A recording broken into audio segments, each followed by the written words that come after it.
Joining me this afternoon to talk about the Biden administration and their latest executive order on cybersecurity is Ross Nodurft, Executive Director for Cybersecurity with Venable LLP. Ross, always great to see you and talk some cybersecurity shop. Good to see you too, Cameron. Glad we can catch up. Yeah, so let's get right into it. A couple days ago now, the Biden administration signed this latest executive order on improving the nation's cybersecurity. If you had to distill it down to a couple key points, what was the most critical element of this new cybersecurity order, and what impact are you at Venable expecting this to have on the broader identity industry? Sure. Thank you for asking that one. So this executive order is focused on a range of topics, but I would say broadly the goal is to shore up the cyber defenses of our federal agencies while positioning ourselves to handle nationally, whether it's critical infrastructure or federal departments and agencies, responses to future incidents and vulnerabilities. And would you say, I know the SolarWinds hack was kind of top of mind over this past year. Was this a direct result of any one incident, or was this kind of a more general reconfiguration of the nation's cyber posture now that there's been kind of this transition from the Trump administration to the Biden administration? Sure. And look, I think this executive order has bits and pieces that reflect SolarWinds for sure. I think that other parts of it are, like you said, a little bit broader in nature and have been in the works for quite some time. But what I think to read this executive order, you'd have to look at it through the lens of SolarWinds and some of the follow-on incidents that we've had since then. The prime examples, I think, of the response to SolarWinds in this executive order have been really taking a hard look at how the industry shares information with some of the incident response agencies and law enforcement agencies. So there's parts of this executive order that make it easier for people who do contract work with the government, people who underpin and provide MSSP services or digital identity services to some of our government agencies. It's developing contract clauses that allow them to share in as near real time as possible incident data as it's occurring. I think we saw some road bumps in the wake of SolarWinds, and they're aiming to fix that. The other thing that they're fixing in response to SolarWinds is agencies' ability to centralize and share data, log data especially. We found in the wake of SolarWinds that certain agencies just weren't keeping the records they needed to keep to really do some of the deep dive threat response work that needs to happen once you have people who are lurking on your network, who've mimic credentials and are now sitting on the network.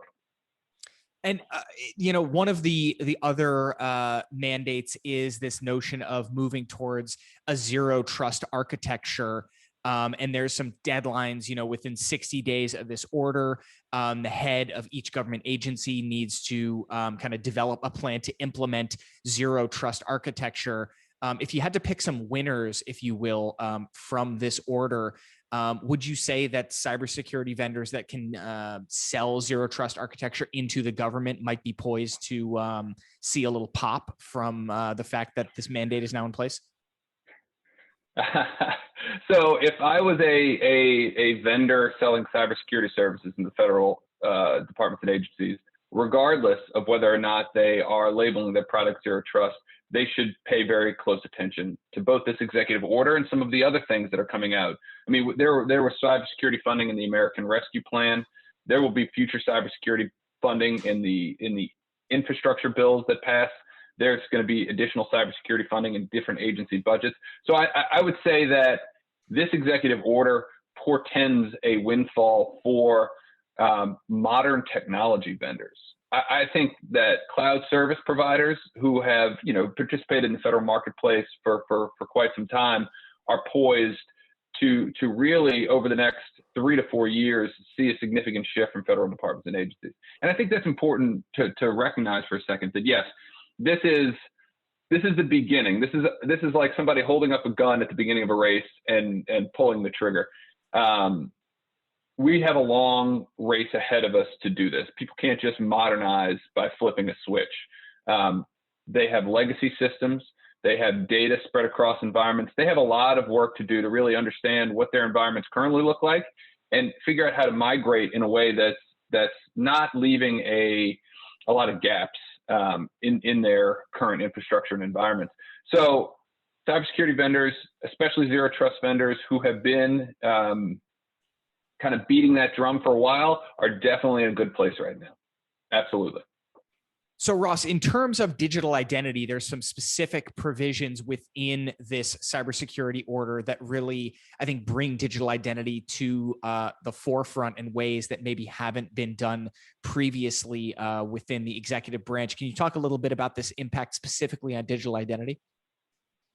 Yeah, I think it's important when we take a look at the digital identity aspects of this and how it plays into the broader zero trust conversation, that it's actually being addressed pretty directly in this executive order.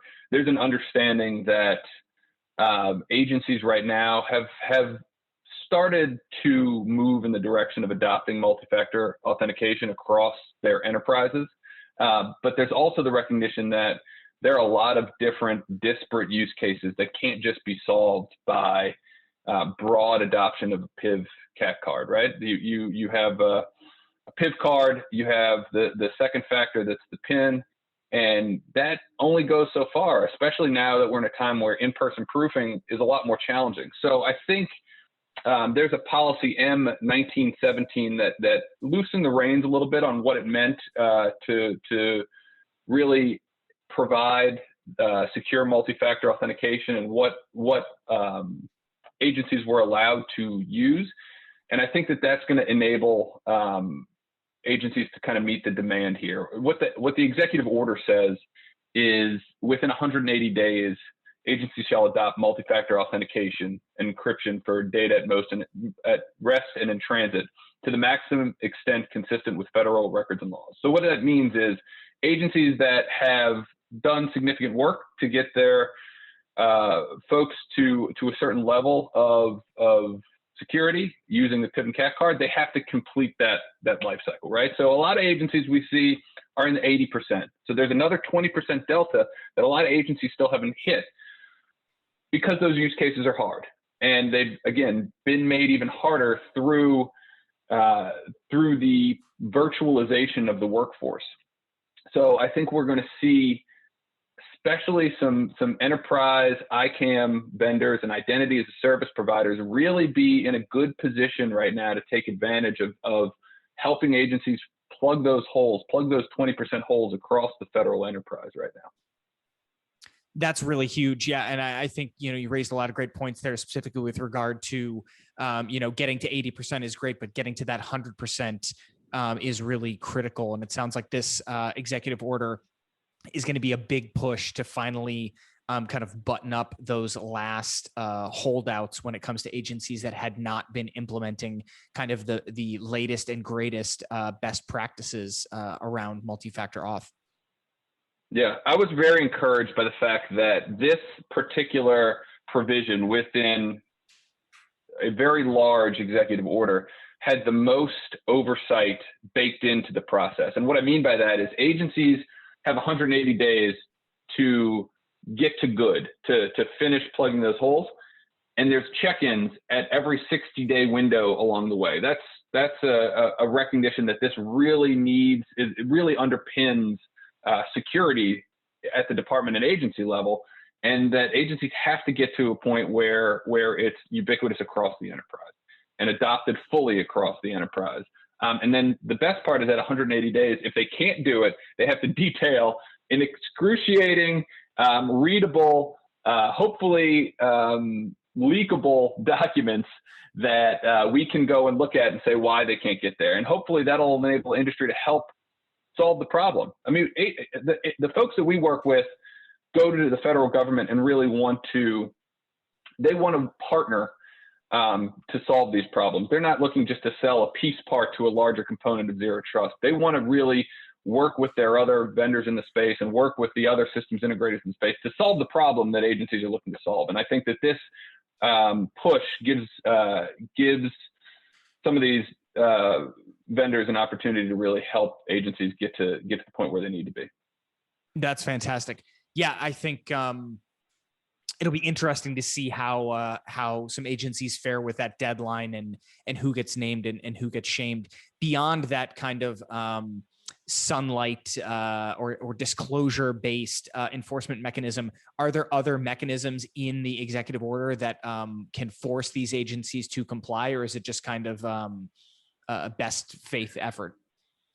No, it's oversight. It's pretty stringent oversight, and I don't want to diminish that at all. I think that when the National Security Council and the director of the Office of Management and Budget, the head of CISA over in DHS are all asking you to put in writing why you can't get to a certain point, that's a pretty good amount of oversight. And I said earlier, leakable. I think it's a something that will be disclosed, and if it's not disclosed publicly, it'll definitely be disclosed to inspectors general, the Government Accountability Office. So you have other people who are overseeing the overseers who are going to pull out and suss out that information as well. So I think that by demanding that they do this the way they're doing it, it allows the other oversight and enforcement mechanisms really to put a lot of pressure for agencies to get this done. That's fantastic. Yeah, I mean, I think look, we need to get it done, and this is a matter of, I think, critical importance from my perspective. Obviously, I'm biased because I'm a digital identity guy, but this is really, really important stuff, and hopefully can mitigate some of that risk that we have seen, rear its head over the past years. Agreed. Fantastic. Well, for folks who are looking to get in touch with you, get in touch with Venable to understand what this impact might be on them, what's the best way for them to reach out to you or reach out to your practice?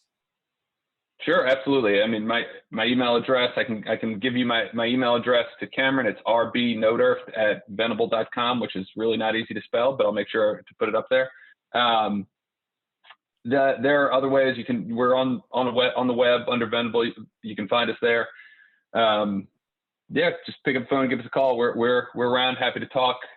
We do a lot of work right now with some of the systems integrators in the space who are really helping agencies kind of make that transition. So we're helping product vendors kind of understand what the landscape looks like there. We're working closely with a lot of product companies right now to make sure that everything from marketing materials to actual deliverables are mapped to the requirements that federal departments and agencies are building towards right now. But yeah, happy to talk to anybody. Fantastic. Ross, thank you so much for your time, and hope to be down in DC to have a cigar with you in the Four Seasons sometime soon. I look forward to it.